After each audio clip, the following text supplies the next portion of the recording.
This one gonna be a little deep. This one gonna be about living with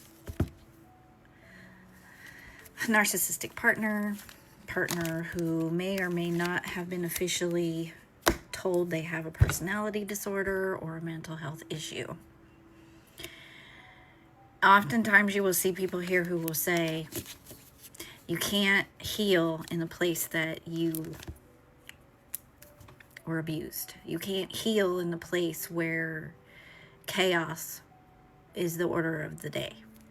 You can't heal while you're still living with the person. And I'm here to tell you, yes, you can. Because I'm tired of that narrative. Is it easy? Not at first. But here's the thing.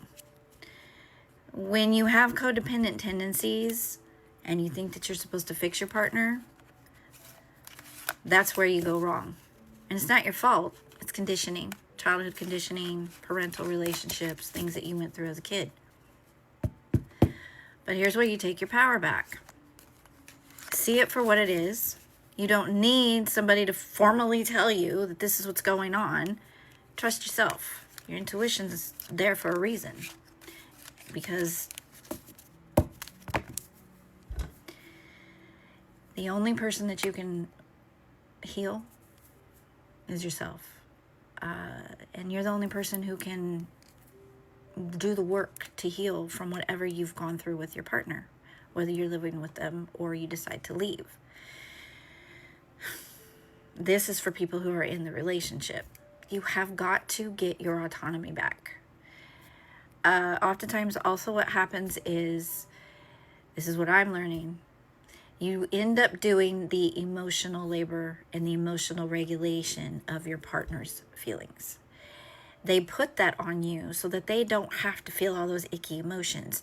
So if you're going through something and your partner's like, it's all you, when you try to bring something up to them that you are concerned about within that relationship and it's immediately turned on you, the whole Darvo thing where they deflect.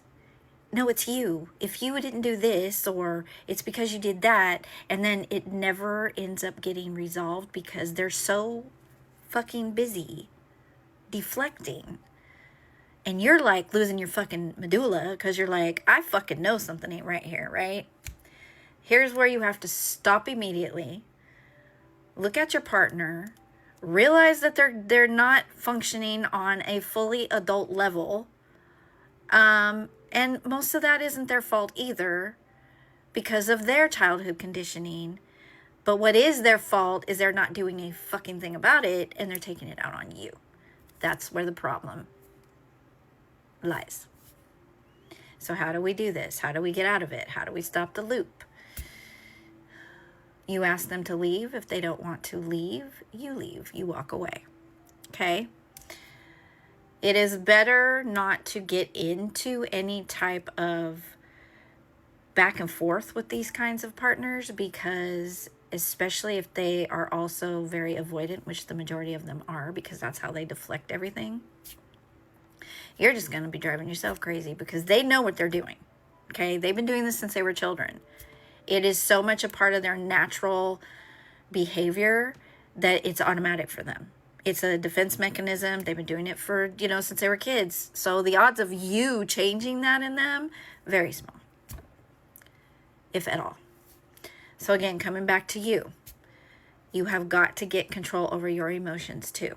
Okay? You've got to get out of this is the way it's supposed to be. You know you're wrong. You shouldn't be saying that to me. This is wrong. He's got to or she's got to know that they shouldn't be doing this. Why are they doing this? I don't understand. Maybe I can make them understand. They understand, baby. They don't want to not be that way. Do you see that? They don't not to, they want to be that way. You feel me? So, the crazy making. You see that?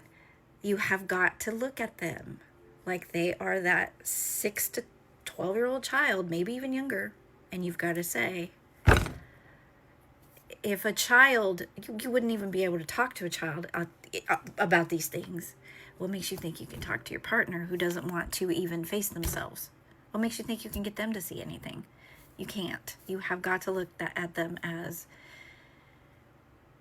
immature emotionally as they are, and you have to accept it, whether you like it or not, Because if you don't accept it, you're going to be running around in circles indefinitely, and it's not going to change.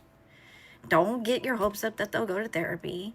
Don't get your hopes up that there's going to be some miracle that's going to change them. You either accept it and figure out how to deal with it while you're in the relationship, or you make moves to get out of the relationship. There's nothing you can do about your partner. Nothing. So I want to leave you with this. Reel it back in. All that stuff that you're doing, all the energy you're putting into your partner to get them to change, all of the things that you're doing that you think are going to help the situation, like if you change how you're behaving, or if you do certain things, or you alter the way you talk, or none of that's going to fix your partner. Your partner, the only way it's going to fix is if they go to therapy, and the odds of them doing that are slim. I won't say no. I won't say none of them ever will. That's not fair, because there are people who will, but the majority won't. So, all that focus that you've been putting into your partner, put it back into yourself, because that's codependency. And what you're actually doing is you're putting all that energy into them to avoid looking at what you need to fix and heal within you. You're deflecting too, in a different way and for a different reason than they are. But it's all to avoid all the shit. It's all to avoid all the ick, the bad feelings about whatever happened to you that you don't want to confront. Or if I somehow fix this person, that'll fix the relationship I have with my parents, or that'll bring back the parent that didn't love me, or if I can make this person love me, then I'm lovable. No, honey, you're lovable. The minute that you came into existence, you were entitled to be loved. It is not your fault that your partner cannot love you the way that you deserve.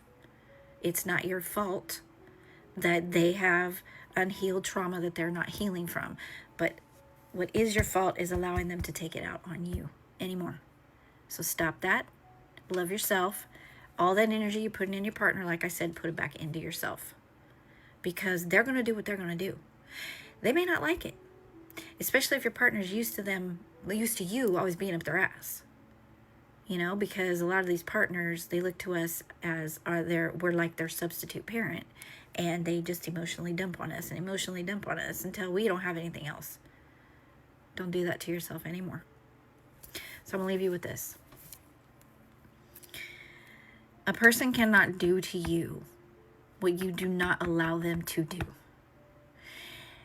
If you're in a volatile situation to where this person is putting their hands on you and it's dangerous, that is something you have got to get out of at some point, whether it's now or whenever you can. You got to save money. In dangerous situations, you don't tell your partner you want to leave them. You just make moves quietly. But for those of you who are in it and it's just like a personality issue and it's a difference in communication and you know, just childhood traumas clashing, leave your partner to themselves about things that you know they're not going to change, because the only person you can change is you.